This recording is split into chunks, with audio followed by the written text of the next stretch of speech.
tradição espiritual ou religiosa e estamos inseridos num determinado contexto, de uma tradição específica. Vou só deixar.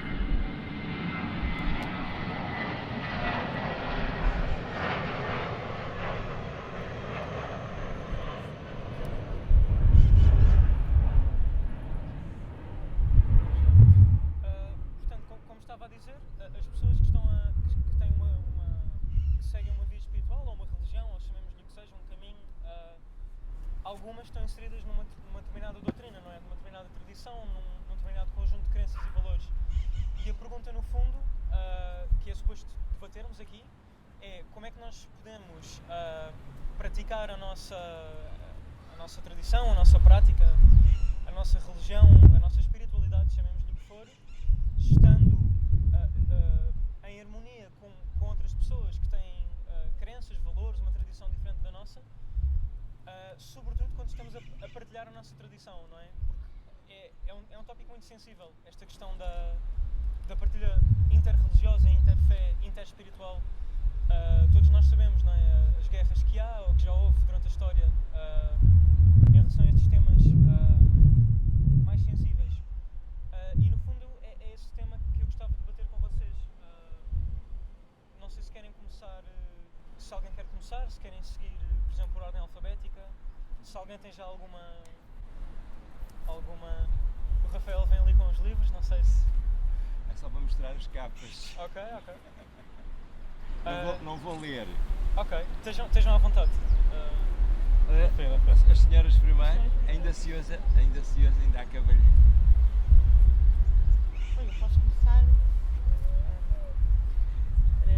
Eu iria começar, talvez por me apresentar. Eu chamo Luísa Borges, faço parte da Celtic Druid Alliance, da Assembleia da Tradição Druídica Lusitana. Estou a gostar muito de estar aqui e estava a fazer recordar também muita coisa do meu próprio percurso, porque eu fui praticante de yoga durante muitos anos, cerca de 20 anos. Depois aproximei-me, não sei se está aqui alguém da tradição cristã, muita gente provavelmente, só que se calhar não estão aqui sentados. Depois também me aproximei do cristianismo e do catolicismo.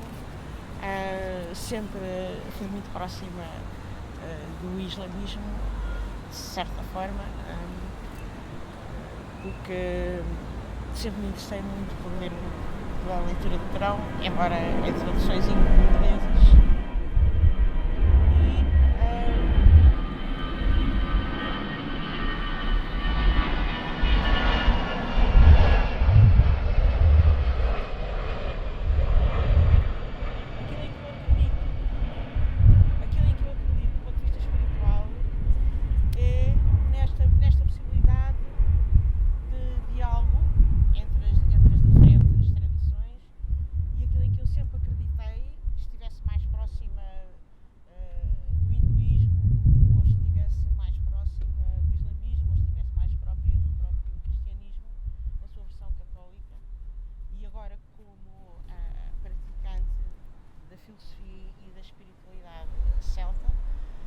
Aquilo em que eu acredito é que é possível e é necessário encontrarmos os pontos que existem em comum entre as várias tradições, porque são muito mais os pontos que existem em comum do que os pontos que fazem com que essas tradições se afastem e sejam divergentes. E o grande ponto em comum que existe são as pessoas, dentro das pessoas, o coração das pessoas e a relação das pessoas entre si e a relação das pessoas com o mundo em que as pessoas vivem, a relação das pessoas com a própria natureza.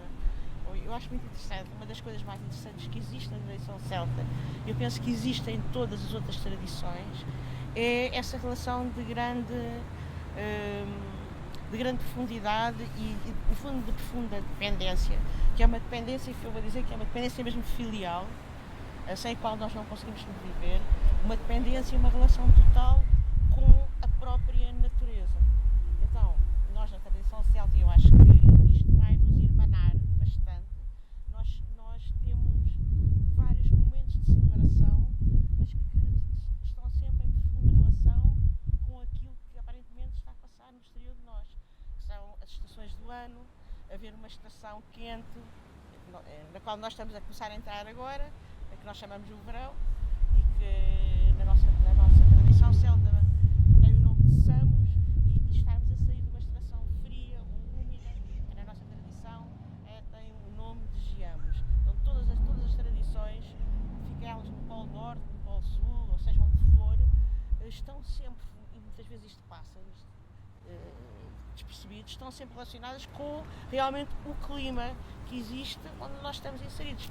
Se nós estamos inseridos nesse clima e a viver e a prosperar, ou às vezes a sobreviver e a termos dificuldades, se nós não estivermos em profunda relação com esse clima que existe na Terra e com a própria natureza, nós muitas vezes esquecemos que não vamos sobreviver de forma absolutamente nenhuma. Então, mais do que formas de sobrevivência, nós temos que procurar formas de convivência e de vivência uns com os outros, e de vivência com a própria natureza. Mas há outra coisa muito interessante da nossa tradição, que tem a ver com o próprio nome. Eu estou a falar agora mais em nomes, porque há bocado o monge que generosamente partilhou connosco a sua tradição e a participação, falou em vários nomes diferentes, várias palavras diferentes, mas que no fundo todas elas tinham o mesmo significado em várias tradições diferentes. Então eu juntava agora algumas palavras aqui da tradição celta, e é muito interessante nós, por exemplo, pensarmos que um oficiante, um sacerdote ou uma sacerdotisa, na tradição celta, tem o nome de druida, e que esse nome de druida é um nome justamente neutro, e é um nome sem género, não é homem, não é mulher, é alguém que polariza uma determinada energia, e essa energia é a energia da própria natureza, porque o que significa druida, a raiz da palavra é dru, que significa justamente árvore. Achei interessante referir essa raiz aqui, uma vez que estamos num jardim rodeados de árvores por todo lado,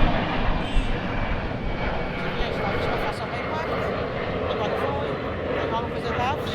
Todas as tradições também têm sempre alguma referência a voo e a aves, mas achei muito bom estarmos aqui num jardim a falar, se calhar, apesar das dificuldades todas. Por um lado é mais interessante do que estar num anfiteatro, justamente porque na nossa tradição o que nós temos que fazer, segundo vários dos nossos ancestrais, dos nossos druidas, tanto homens como mulheres, deixaram esses ensinamentos. O que nós temos que fazer é seguir o nosso coração e olhar à nossa volta e seguir a própria natureza. Isso não é nada fácil, seguir a própria natureza. É preciso ser ousado, é preciso ser corajoso para seguir a própria natureza. Porque muitas vezes nós vamos colar a essa natureza os nossos próprios preconceitos. Não são os preconceitos das outras pessoas, como sobretudo também os nossos próprios preconceitos. E não é fácil olhar para a natureza sem preconceitos de natureza social, de natureza económica, de natureza política. A natureza é a coisa mais difícil de seguir, e tanto que é a coisa mais difícil de seguir que normalmente a natureza não nos chega a nós. Então a natureza segue o seu próprio caminho, e essas alterações que tanto nos revoltam, as alterações climáticas, são a natureza a virar-nos as costas e a seguir o seu próprio caminho, e nós muito aborrecidos porque não conseguimos basicamente dominar, não conseguimos ter nenhum poder sobre essa própria natureza. Eu já estou a falar há muito tempo, e eu vou talvez calar-me, mas antes de me calar queria referir uma última coisa que tem muito a ver com todas as tradições e com a tradição céltica e druídica também. Eu estou-me a recordar de uma frase de uma filósofa que eu gosto muito, que é a Maria Zembrano, e ela tem um texto muito pequeno que tem um nome parecido com isto: A Esperança das Ruínas.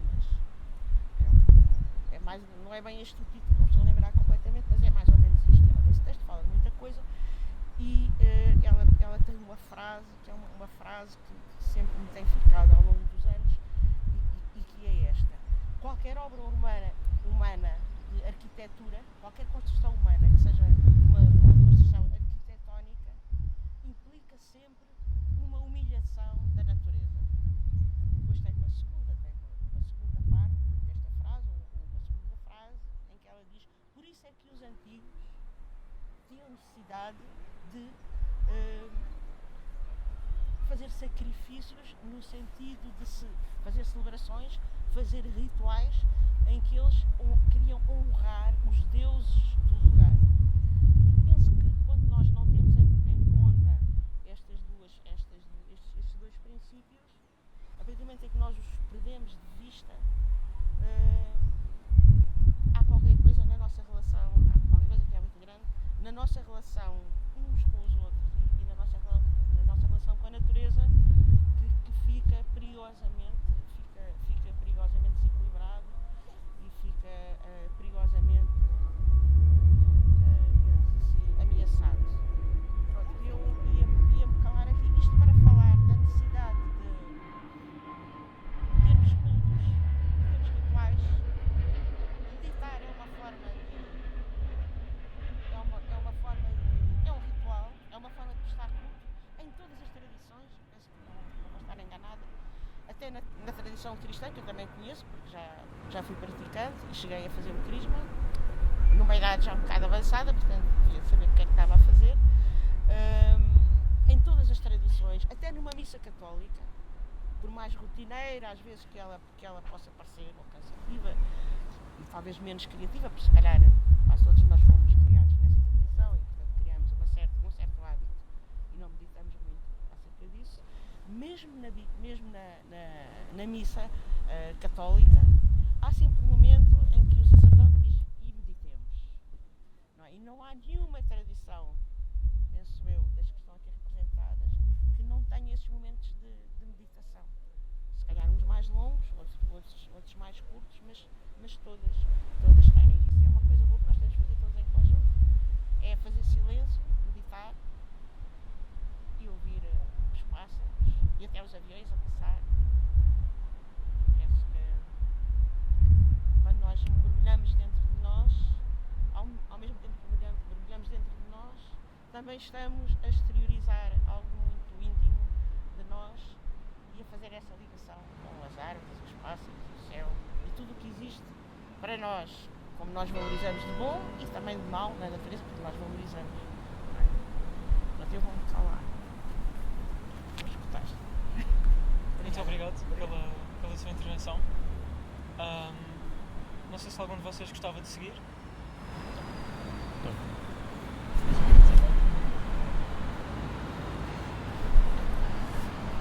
Senhora Druida? Obelix. Os livros do Obelix têm um druida, não é? Tem panorâmico, salva. É por aí. Faz a poção mágica. Faz a poção mágica. Mas alguém caiu lá dentro. É, exato. Eu cresci com os livros do Obelix, portanto. Eu não conheço nada sobre a tradição celta ou druida, eu conheço muito pouco. Eu agradeço ao Alexandre e ao do Clube da Paz Interior e ao Manuel Sanches do Núcleo de Meditação da Faculdade de Letras da Universidade de Lisboa este convite, e é com muito gosto que estou aqui a partilhar com vocês. A minha história, a minha profissão, eu sou profissional de yoga há 20 anos, tem sido a minha vida, e dentro do yoga há várias abordagens, não é? Há o yoga mais físico, há o yoga mais emocional, o yoga mais mental, o yoga mais intuitivo, e cada qual vai encontrar o seu yoga. A essência do yoga, como sabem, quer dizer união. União com a natureza. Yoga é união com a natureza, com o universo, com as pessoas, com os animais, ou seja, estamos em yoga, nós estamos a praticar yoga, estamos a respirar yoga, não é?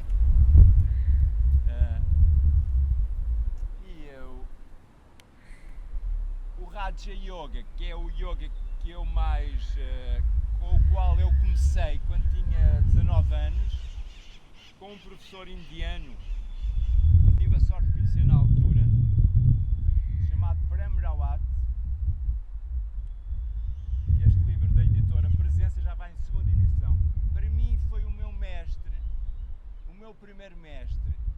sério, digamos assim. O meu primeiro guia espiritual, de certa maneira, usando as palavras que o professor Fabrício usou ontem, ao contar a sua história. O professor Fabrício ontem falou na Comunidade Mundial para a Meditação Cristã Online, deu uma palestra sobre o sufismo. Portanto, a variante, digamos assim, a sensibilidade mística do sufismo. E ele falou como é que encontrou, e eu perguntei-lhe a ele como é que ele, sendo italiano, cristão, virou muçulmano islâmico sufi. E ele disse a primeira, e eu já calculava que era essa a resposta. E ele respondeu: foi o amor.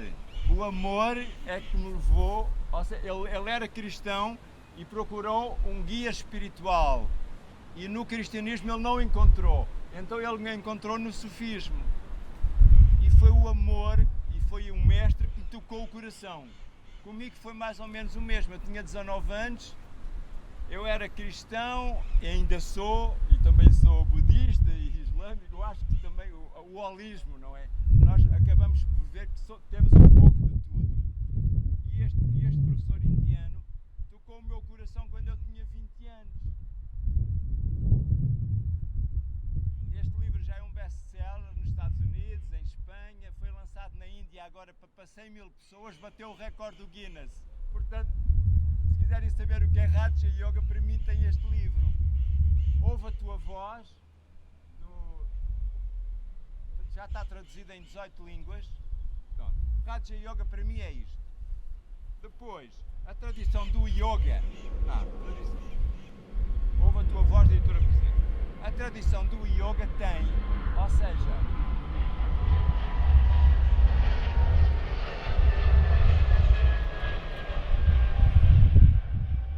como conhece, a amiga praticou yoga, portanto, a base do yoga é o Yoga Sutra de Patanjali.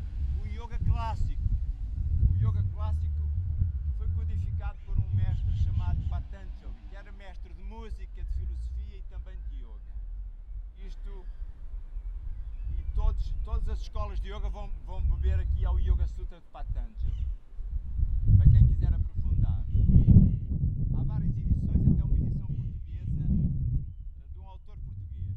Isto é uma interpretação de outro mestre que eu conheci do yoga, que é o professor De Rose, brasileiro, tem 40 livros publicados, também é considerado um dos maiores mestres da atualidade, vivos. Portanto, eu conheci o Prem Rawat aos 20 e o De Rose aos 40. E quando, por exemplo, o que é o Raja Yoga? É o yoga mais considerado da parte emocional e mental.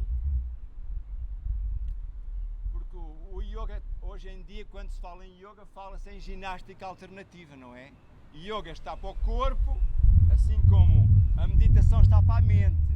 Isso está completamente errado. Não, o yoga é para trabalhar a mente. O meu professor De Rose, o meu mestre De Rose, com quem eu fiz formação profissional, neste livro dá 20 traduções para a palavra yoga. Yoga Shivananda, mestre da Índia antiga, da Índia do Norte, de Rishikesh. Shivananda, um dos principais mestres.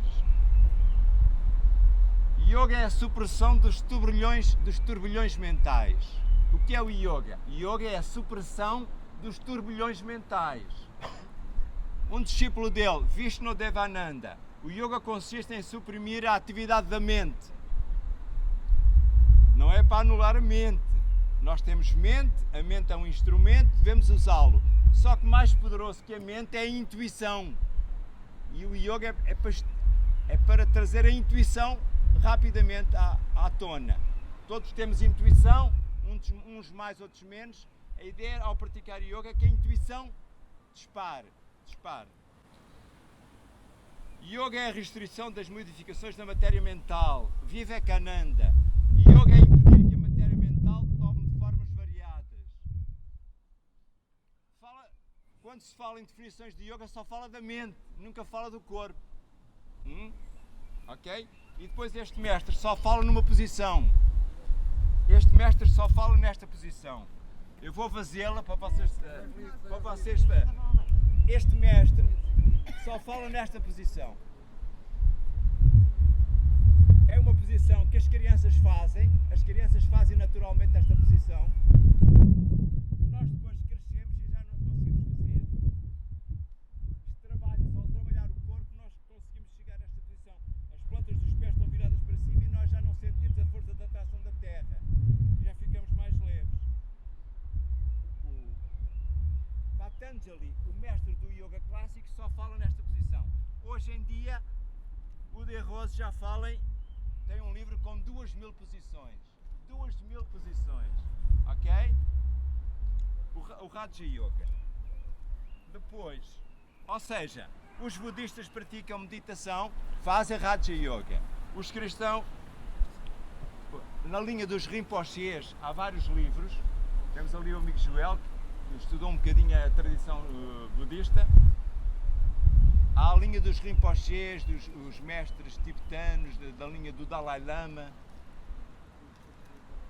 Praticam Raja Yoga. Porque o yoga tem mais de 5.000 anos. Dizem que 10.000 ou 20.000 anos. As religiões, cristianismo 2.000 anos, mas depois tem a tradição hebraica, muito antiga, e o tio Manuel é estudioso das religiões. O yoga tem mais de 5.000, não é? O Buda praticou yoga. Cristo de Jesus dizem que viveu na Índia, que aprendeu com os mestres do yoga. Há muitas histórias que contam. No islamismo deve haver tradições, também falarão no yoga da Índia, da tradição. Porque há o yoga da Índia, o yoga do Oriente e há o yoga do Ocidente, que esse ninguém fala.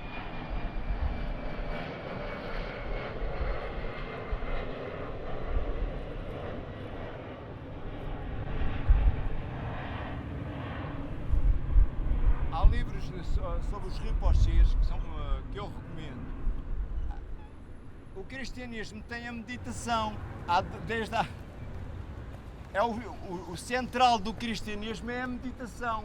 Embora hoje não se fale muito nisso. Mas isso está a ser recuperado. O John Mayne, que era um diplomata que trabalhou para o governo britânico, conheceu um monge hindu na Malásia. E aprendeu a meditar com ele. John Mayne trabalhava para o governo britânico e depois ele decidiu ser monge e foi proibido de dizer o mantra que tinha aprendido a praticar. Foi proibido pela tradição na altura beneditina. E hoje ele recuperou muito bem essa tradição. E outros cristãos. Portanto, há o yoga, isto só para termos uma noção. No cristianismo há Raja Yoga, no budismo há Raja Yoga. Muito obrigado. Muito obrigado. Vamos fazer um brinde. Vocês não têm, imaginem que têm um. Obrigado, nós estamos a falar. Obrigado, Alexandre. Excelente sumo de laranja. Portanto, eu estou-me a lembrar que há um filme, que é um filme que vocês viram com certeza. Quanto tempo tem, Alexandre? Mais 2 minutos? Sim. Mais 2 minutos? Sim, Ok, para como está.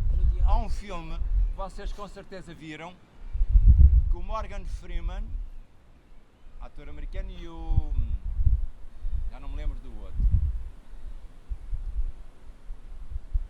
Ele era dono de um hospital, ficou doente e encontraram-se os dois no mesmo quarto do hospital. É o Morgan Freeman e o... Jack Nicholson. Eu não me lembro do título do filme. E eles encontram-se no hospital, estão ambos doentes e decidem dar a volta ao mundo porque estão doentes, estão condenados.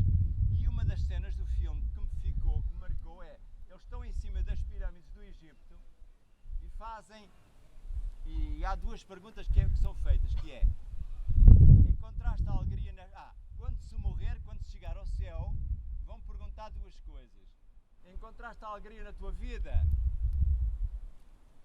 E depois, partilhaste essa alegria ou não? E o Raja Yoga é para encontrar essa alegria dentro de nós, porque ela está lá desde que nascemos. Quem é mãe aqui, como a professora Helena Marujo, sabem que as crianças só precisam de ter a fralda mudada e comidinha. E sorri naturalmente. Ou não? A criança tem fome, chora. Comidinha. Muda-se a fralda e a criança naturalmente sorri. Portanto, o yoga, que as crianças praticam naturalmente, e eu tenho alunos de crianças e já trabalhei com o pré-escolar, com universidades séniores.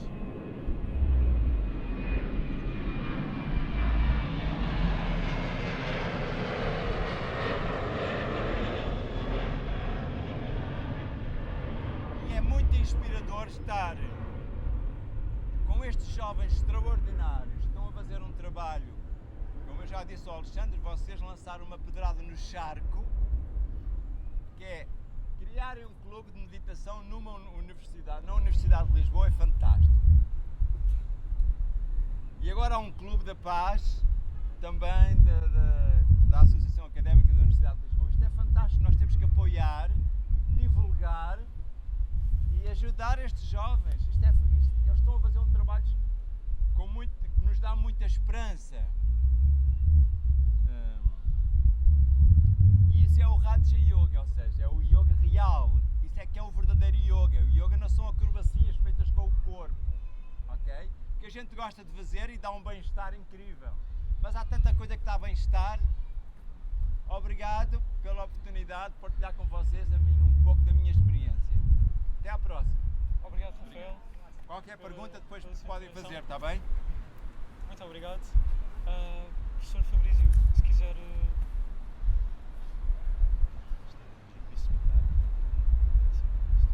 Assalamu alaikum. Aleikum salam. Como sabem, esta saudação significa a paz esteja convosco. Em primeiro lugar, quero agradecer ao Manel e ao Alexandre pelo convite, pela dedicação, pelo carinho, pelo esforço, por ter proporcionado um encontro assim tão amigo, tão cordial. Também saudar ao António e a Luísa, que estão aqui comigo. Devo dizer que custa-me um pouco romper o silêncio e estar a falar, porque estava a ouvir tantas coisas interessantes, e não só interessantes, como também muito estimulantes para a minha intuição, justamente como o António estava a dizer, tentar cultivar a intuição. Tentando falar de sufismo, ou seja, da dimensão mística do Islão,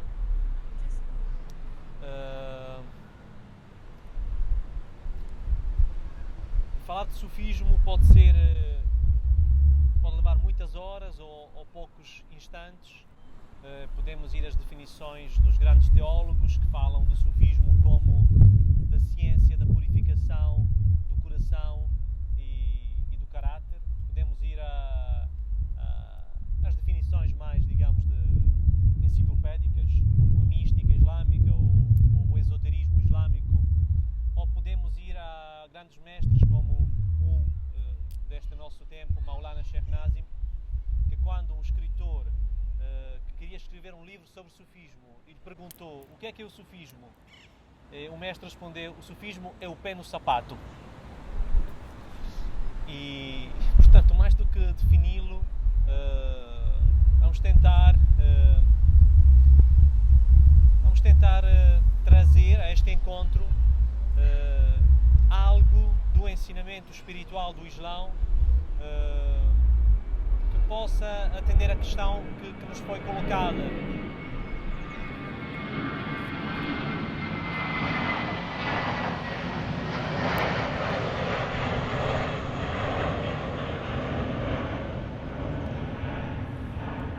Ou seja, se bem entendi, como é que nós podemos praticar uma nossa via religiosa, espiritual, ao mesmo tempo partilhá-la com os outros e respeitar, acolher, ou de que forma é que nós encaramos as diferenças.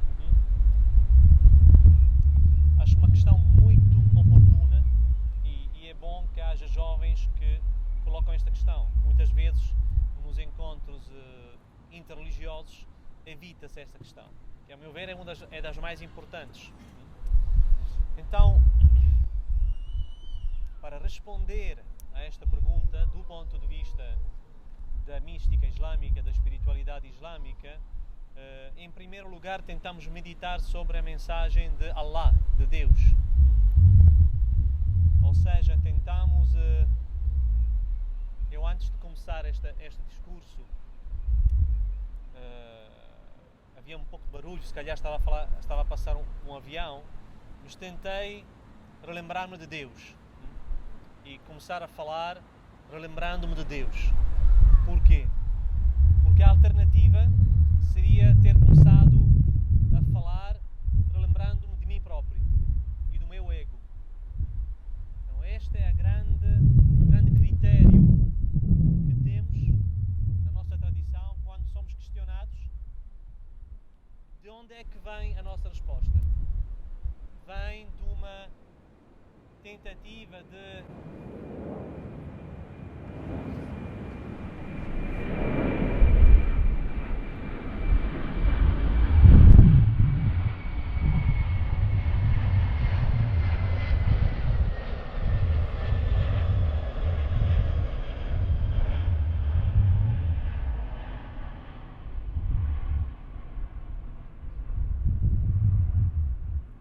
somos questionados por alguém acerca de qualquer coisa, onde é que nós vamos à procura da nossa resposta? Vamos tentar meditar sobre a verdade e fazer que a verdade de alguma forma se manifeste através de nós, mesmo pelas nossas limitações? Ou vamos à procura no nosso ego, naquela gaveta do nosso ego desarrumada, em que há um pouco tudo, e vamos fazer sair alguma coisa só porque é apelativa, ou só porque nos agrada, ou porque agrada ao outro, assim também ele vai agradar-me a mim. Então, se vamos à procura de algo que na nossa tradição é um ensinamento de Deus, então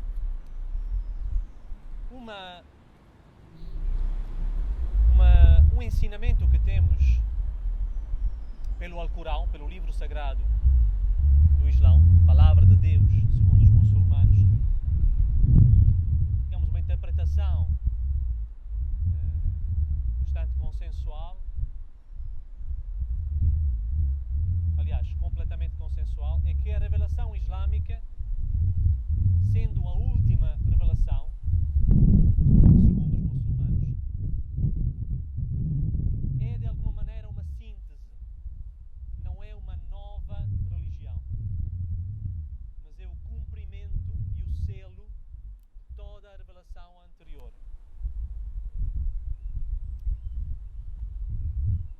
E pelo Alcorão recebemos a mensagem que nenhuma comunidade humana foi deixada por Deus sem um profeta e sem um livro sagrado.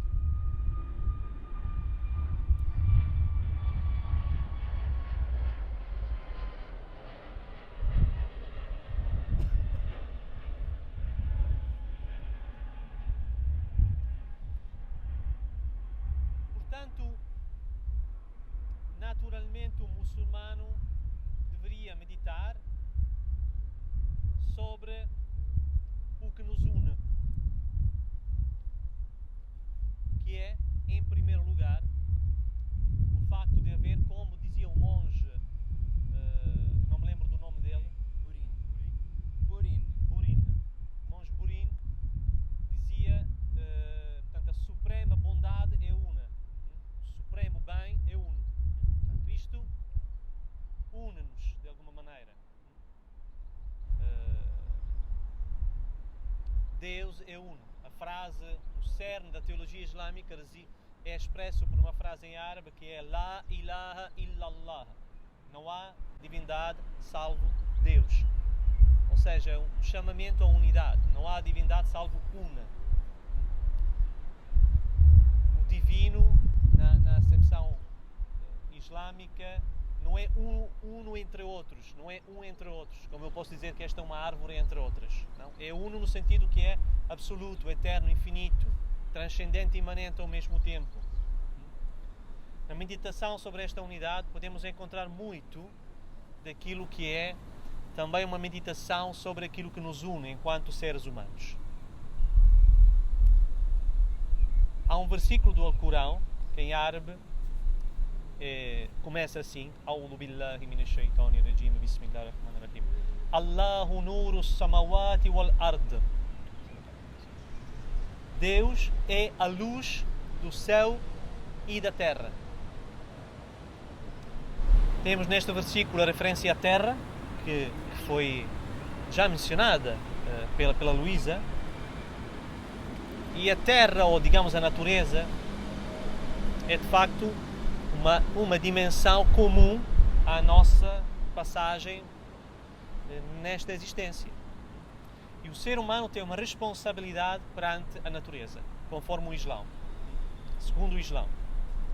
Agora, também a natureza tem deveres perante o ser humano, digamos assim. Ou melhor, o ser humano tem direitos perante a natureza. Tem um papel especial e um estatuto especial.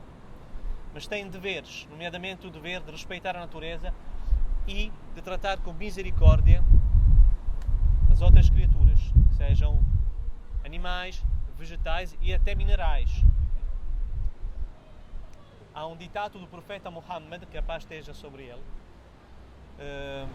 segundo o qual uma das, digamos, ramificações da fé, ou digamos, podemos interpretar uma das vertentes da fé, uma maneira de ter fé, por assim dizer, é remover um obstáculo que se encontra na rua. Isso já tem a ver com a fé. Ele disse que há, agora não me lembro o número, quantas ramificações da fé. A mais alta é de facto testemunhar que não há divindade salvo Deus, e a mais pequena, mas mesmo assim substancialmente inerente à fé, é remover um obstáculo da rua. Então havia um discípulo de um sufi, que depois se tornou um grande sufi ele também, que andava na rua com o seu mestre, e havia uma pedra na rua e ele com o pé removeu o obstáculo. Havia uma pedra, era um obstáculo, removeu, obedecendo ao ensinamento de Muhammad. Então o mestre disse-lhe: o que é que tu fizeste? Porquê é que removeste essa pedra pelo teu pé? Pois foi por causa do ensinamento, estou a remover o obstáculo. Não, tu agora te vais rebaixar e pela tua mão vais remover a pedra do chão, porque a mão é uma criatura de Deus e merece o teu respeito. E não vais simplesmente dar-lhe um pontapé. Portanto, esta é uma dimensão que existe no Islão, e não num Islão esotérico ou marginal. São ensinamentos, digamos, mainstream do Islão. Poderíamos dizer muito mais sobre isto, né? O facto do profeta Muhammad ter ensinado que qualquer ato de misericórdia perante um animal será recompensado por Deus. A terra, mas também referimos o céu. O céu. Deus é a luz do céu e da terra. Então temos uma dimensão também da aspiração a uma elevação, a um melhoramento da nossa condição. O monge falava de paraíso, falava de uma condição perene, de alegria. É o que nós aspiramos. Nós queremos é isso. Podemos dizê-lo ou não, ou acreditar que não acreditamos nisso, mas afinal é o que todos queremos. Uma alegria perene. Essa aspiração também é comum. É comum. Agora, as diferenças existem.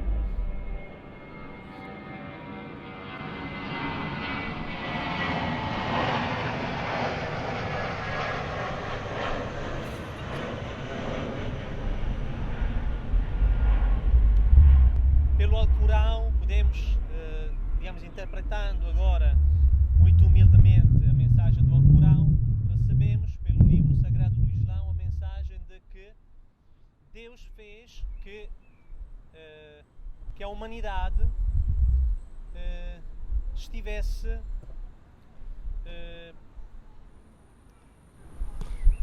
caracterizada por nações e comunidades, que não fosse uma única comunidade.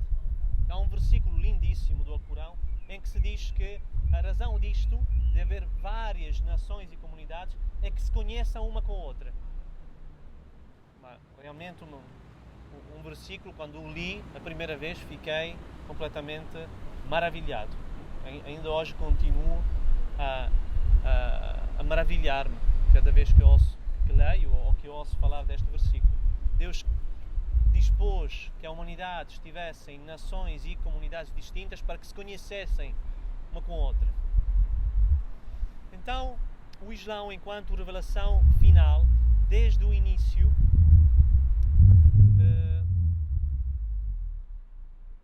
quando se formou a primeira comunidade islâmica e se estabeleceu numa cidade chamada Medina, na Arábia, o profeta Muhammad nasceu em Meca e começou a formar a sua comunidade em Meca, mas em Meca os muçulmanos eram perseguidos. Havia uma idolatria local na Arábia que perseguia o monoteísmo islâmico. Então, depois de 13 anos de perseguições, a comunidade islâmica conseguiu encontrar outro sítio para ir viver, que era a cidade de Medina. E em Medina viviam não só muçulmanos, viviam também judeus, sobretudo.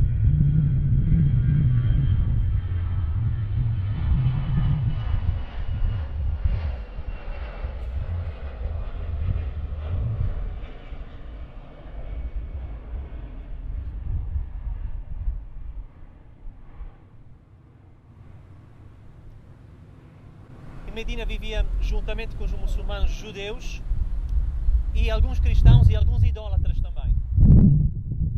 E foi estipulada, enfim, Muhammad foi, aclamado ou escolhido como chefe da comunidade da cidade, portanto, não só dos muçulmanos, mas também dos outros, e foi estipulada a chamada Constituição de Medina, que afirmou desde o início da comunidade islâmica a liberdade de culto para todos os outros que estavam presentes em Medina. E esta é uma componente completamente ortodoxa da lei islâmica, a liberdade de culto num Estado islâmico, num contexto islâmico. E é facilmente observável na historiografia do Islão. Obviamente existem exceções,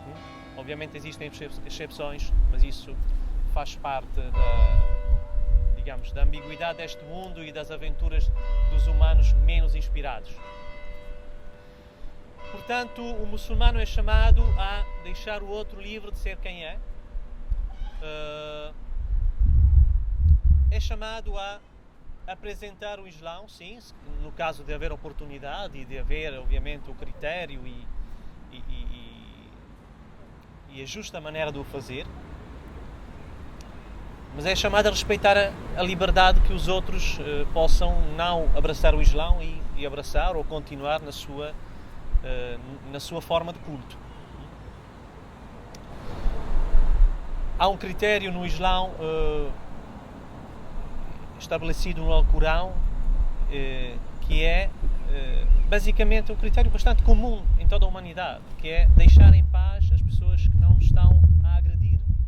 Não há nenhuma razão para perturbar alguém que nos esteja a perturbar. E mesmo que nos esteja a perturbar a primeira via, e a vida do Muhammad, neste caso, é um exemplo paradigmático, a primeira via é a diplomacia, a primeira via é o diálogo. Portanto, esta é, são elementos podem parecer um pouco prosaicos, mas quando falamos de Islão hoje em dia, sinto que é quase sempre necessária esta parte quase que pedagógica, porque temos uma representação mediática completamente adulterada daquilo que é o Islão. E, portanto, eu não quero, vender uma versão, edulcorada do Islão. Não, estes elementos vocês podem ir pesquisar por fontes não islâmicas, académicas, e vão encontrá-los. E agora, no outro dia, estava a ler, agora para concluir,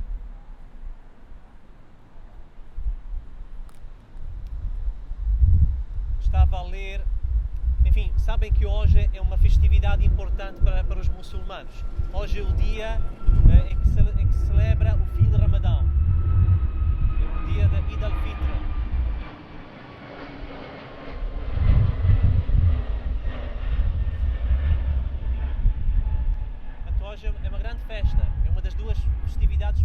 ano é hoje, Eid al-Fitr. É o primeiro dia depois de Ramadão. Depois de um jejum de 30 dias, volta-se a comer, a beber e aos ritos habituais. Um dia de alegria e que estou feliz de passar convosco. E nas últimas noites de Ramadão, celebra-se, numa noite das últimas, a noite em que Muhammad recebeu a primeira revelação do Alcorão através do anjo Gabriel. E os estudiosos debatem, mas qual é esta noite? É a número 27, ou a número 25 do mês, ou a 21? E ali há muitos debates. Um mestre sufi ativo, Maulana Sheikh Mohammed, disse: nós devíamos tratar todas as noites do ano como se fossem essa noite. E devíamos tratar todas as pessoas como se fossem um grande mestre espiritual. Nomeadamente um mestre chamado Khidr. Agora não vamos entrar Khidr é um grande mestre muito especial da tradição islâmica. Ele disse: nós devíamos tratar todas as noites como a noite em que celebramos a primeira revelação do Alcorão e todas as pessoas que nos aparecem à frente como esse grande mestre espiritual. Muito obrigado. Muito obrigado a todos pelas vossas intervenções e muito obrigado a vocês, à plateia, à audiência, por terem vindo. Agora vamos ter um pequeno coffee break, não é? Vai passar então... Obrigado. Claro que desculpem, claro que sim, podem fazer...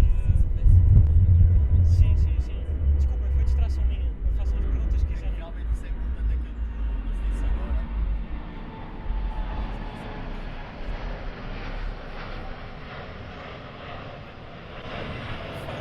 Para mim, a maioria das pessoas, quando a gente vê Islão, é o negro, é o lado negro da coisa, não é? Portanto, é terrorista. A gente não pode ver um muçulmano, é logo conotado como terrorista, infelizmente. Alguns, quando se têm a fisionomia e estão vestidos assim muçulmanos, há o preconceito nas fronteiras e não há hipótese.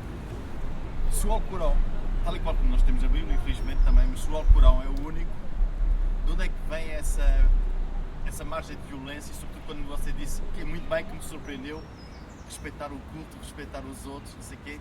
De onde é que vem, como é que começou essa derivação para uma parte? Não, somos únicos, vamos dominar no mundo, vamos esmacar, os outros não prestam, etc.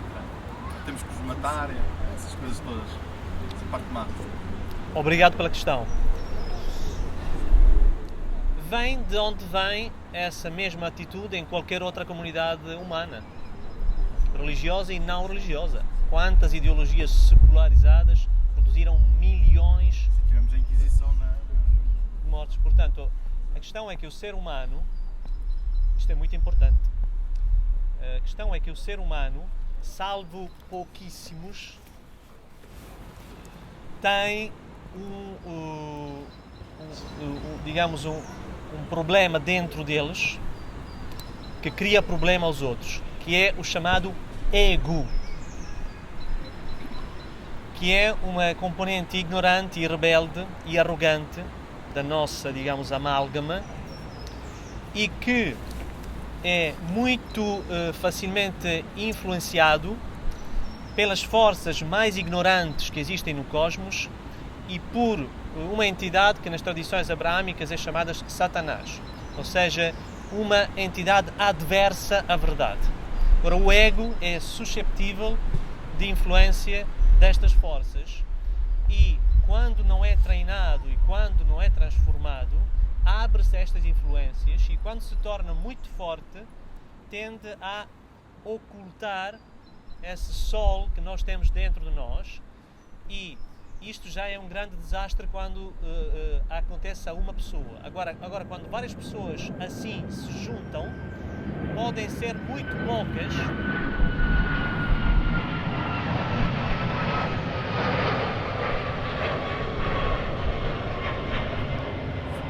como o avião, é só um, mas faz muito barulho. Aqui as folhas são muitas, não fazem barulho nenhum.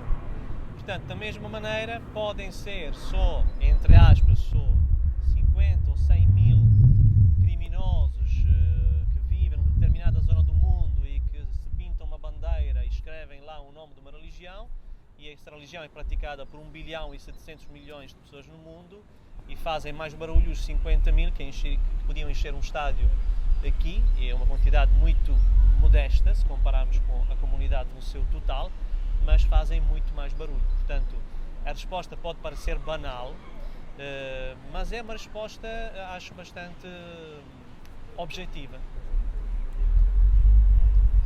Não se compreende como é que depois os outros não conseguem abafar esses 50, porque são dos próprios mestres. Os outros somos todos nós. Somos todos nós os outros. E nem todos temos ferramentas para poder travar fenómenos militares. Agora imagine se eu sou italiano. Imagine se qualquer italiano começava agora a armar-se para combater a máfia. Havia uma guerra civil na Itália, correto? Portanto, há problemas que não são os outros que podem resolver. Podemos é tentar resolvê-los todos juntos. Isso sim. E também precisamos de boas lideranças que faltam neste momento. Faltam. Portanto, lideranças morais e éticas e sólidas, muito sólidas, credíveis e que sejam seguidas. Porque às vezes há os líderes, mas não há os que seguem os líderes. Isso também é um problema. E Deus sabe mais. Não sei se mais alguém tem alguma pergunta, seja para o professor Fabrício, ou para a Adriuda Luísa, ou para o António Freixo Rafael.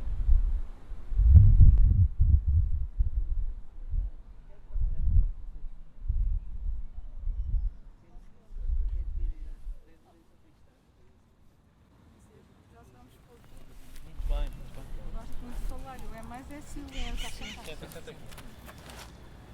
Gosto mais de silêncio do que de falar.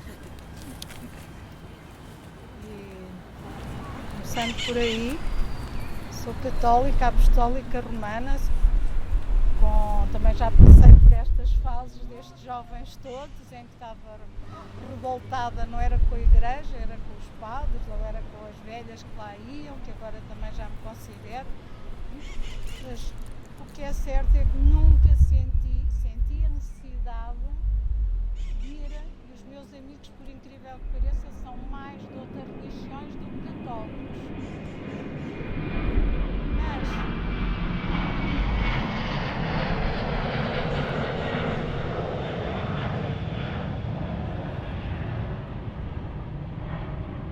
o meu lema de vida desde miúdo é que Deus é só um, esteja onde estiver, em que parte do mundo é aquele.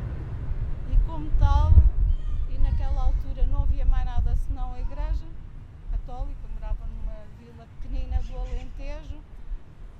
Homens, então é mentira, ninguém vai à igreja, ainda hoje, mas eu sempre tive uma inclinação para entrar e para estar silenciosamente na igreja. E isto foi toda a vida assim. E graças a Deus ainda hoje é assim. Quando estou chateada, quando estou triste, quando estou preocupada, é na igreja que eu me refugio sozinha. Sozinha não, estou acompanhada. Não gosto muito de multidões, mas gosto de ver o santuário cheio, visto na televisão, por exemplo, de Fátima. Mas não gosto de lá ir quando está muita gente. Gosto de Fátima quando estou lá à noite, sozinha, quase. Pronto. Isto para dizer o quê? Que eu respeito, e como digo, daqui vou para a festa do Ramadão dos meus amigos, assim como os hindus, tenho muitos amigos hindus.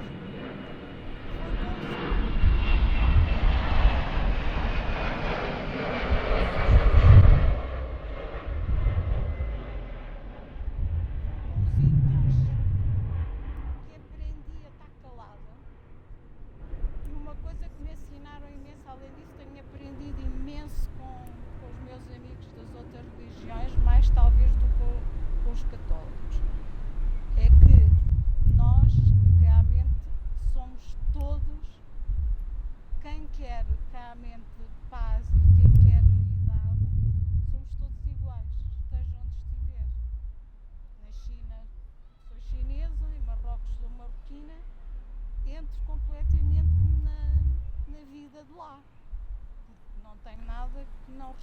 respeitar o outro. O outro pode ser muçulmano, pode ser hindu, pronto. E eu, como para mim são todos irmãos, eu tento pregar aquilo que me ensinaram. Eu tenho que respeitar os outros porque também quero ser respeitada. Se não me respeitarem, cada um tem a liberdade de fazer e eu gosto muito de liberdade. E por isso, para mim a religião é isso, é respeitar. Depois a pessoa pode ser mais praticante, menos praticante, não condeno ninguém. Se os meus sobrinhos me disserem, oh tia, eu já não vou mais à missa, está bem, sabes? Porque desde pequenina que me ensinaram tudo o que fazia de bem ou de mal, para mim era. E isso passava para a religião e por tudo na vida. Pronto, e acho que é muito bom. Os jovens agora são muito mais, sabem muito mais do que nós, porque nós não tínhamos internet, tínhamos que ir. Eu com 15 anos ou 16, quando viajava, queria ver como é que era nos outros sítios. Como é que se rezava, como é que não se percebia nada do que eles diziam, mas imitava-os, fazia o que eles faziam. Num templo budista na China, eu entrava, para mim, aquelas pessoas todas é como se estivesse numa grande multidão, em Fátima, ou numa grande catedral cheia de gente, na missa, porque eu não sei rezar como eles, eu rezava intimamente como eu sei, e mentalmente, os meus silêncios, a minha meditação. Como é que eu comecei na meditação? É uma grande lacuna na Igreja Católica, é que ainda hoje os padres, a maior parte, não aceitam, como o António dizia bem, que o padre, coitado, o embaixador, quando veio da Malásia, teve muita dificuldade no mosteiro, quando foi para monge, de fazer meditação. Quando nós, na igreja, se estivermos calados e quietos, o que estamos a fazer é meditar. Ainda por cima num local excelente que é em frente ao sacrário. Para nós católicos é onde está Jesus. Por isso nós, se quisermos encontrar, é fácil, vamos ali. Depois também é no irmão que está ao pé de nós que também o encontramos. A meditação,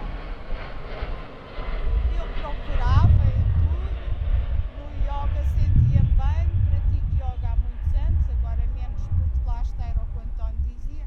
Eu queria, e é muito feio, mas nós não devemos olhar para o companheiro do lado, mas eu via aquelas pessoas a fazer coisas fantásticas e eu não conseguia. E lá está, era o que o Fabrício dizia, é o nosso ego comparativo, que agora a idade deixou isso tudo para trás. E é muito bom que eles com 20 anos já estejam a deixar, porque nós muitas vezes, pela sociedade ou por nós próprios, eu nunca queria competir com ninguém, mas queria fazer o meu melhor sem perceber que isso me estava a alimentar o ego. E quando as pessoas me dizem, eu sou da saúde, ser tratada por fulana tal. E eu dizia assim, mas que chatice, quer dizer, isto a mim dá-me mais trabalho, porque é que não vão um pouco. Mas eu, graças a Deus, conseguia não alimentar tanto assim. Fazia o que tinha a fazer e agradecia a Deus, porque pensava, se a pessoa melhora comigo, ainda bem, não sou eu que estou sozinha aqui, há de haver alguém mais importante do que eu que está aqui a agir no tratamento, porque realmente as pessoas às vezes diziam, parece que adivinha e vai mesmo ao sítio onde me dói. Ora, eu não via, não é? Ia lá, era com as mãos. Pronto, mas é que eu acho que seja que religião for, Alexandra,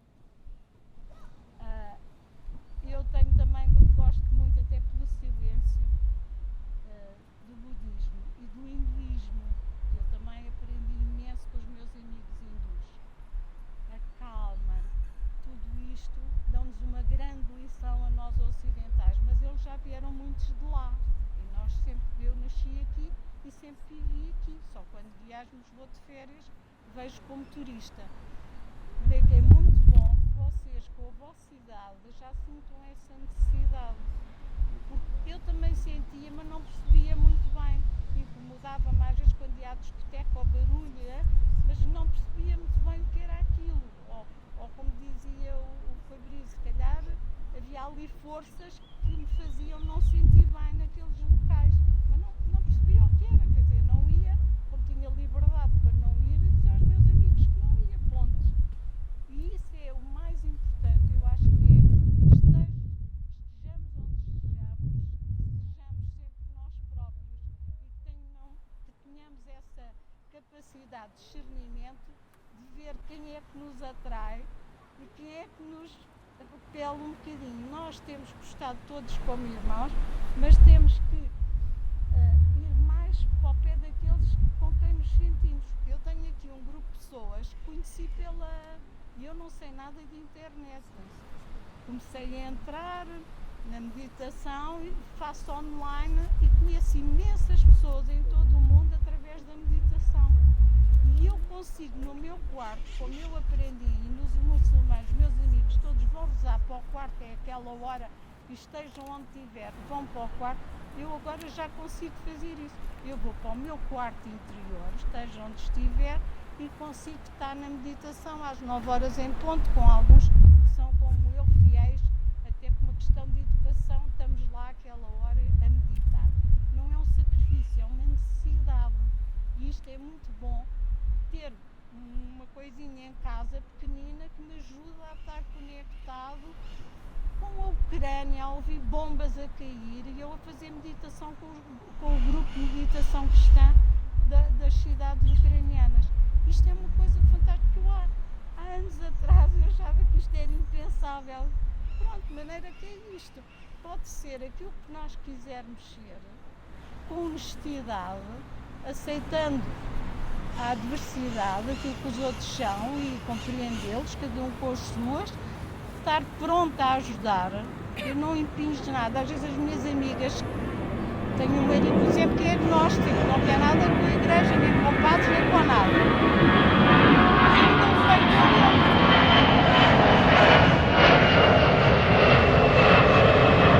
Em algumas coisas até acho que as pessoas que são agnósticas são felizes, não precisam de nada. Eu preciso imenso, tenho imensas fragilidades e preciso imenso dos outros. Mas não é por causa do ego, é para me sentir no mundo. Uma pessoa que não precisa de nada, que é muito egocêntrica, eu também acho que é feliz assim, ótimo, ainda bem, é lá com ele. Eu não interfiro no agnosticismo dele, respeito. Também não obriga que ele entre comigo na igreja. Cada um tem a sua. Eu disse, hoje vou a um grupo e você vai fazer o que quiser. Pronto. Por isso, se nós, durante a nossa vida, tivermos este percurso, uns mais do que outros, têm experiências fantásticas e elas vêm ao nosso encontro, era como dizia, às vezes essa luz ou qualquer coisa que sai de nós, atrai às vezes pessoas que nós nem imaginávamos e acontecem-nos as coisas mais incríveis na vida, que nós, eu só para acabar de dizer, a experiência mais bonita que tive religiosa foi em TZ. Com jovens, era a mais velha, eu andava há 40 anos para ir a TZ quando era da idade deles e nunca tive a oportunidade, ninguém cá em Portugal sabia o que era TZ, não, ninguém ia, agora já vai, agora já saem daqui autocarros, já se pode ir a TZ, quase ir lá passar uns dias e voltar. Mas de repente, um padre, e tive sempre a sorte de ter padres fantásticos, meus amigos, grandes guias espirituais, de quem sou bastante amiga, e o padre disse, olha, tchau Miriam, vou-me embora porque vou amanhã para TZ. E eu, é o chamado a agarrar à batina do padre, como não é missionário, nem sequer batina tem, mas eu, nossa padre, para TZ, mas como assim? E ele disse, olha, vou com um grupo de jovens e não sei o quê. E eu disse, nossa padre, mas eu também quero ir, mas como é que eu posso ir e tal? Olha, eu não sei se ainda há lugar e tal, mas faço isto. Deu-me um contacto de uma jovem.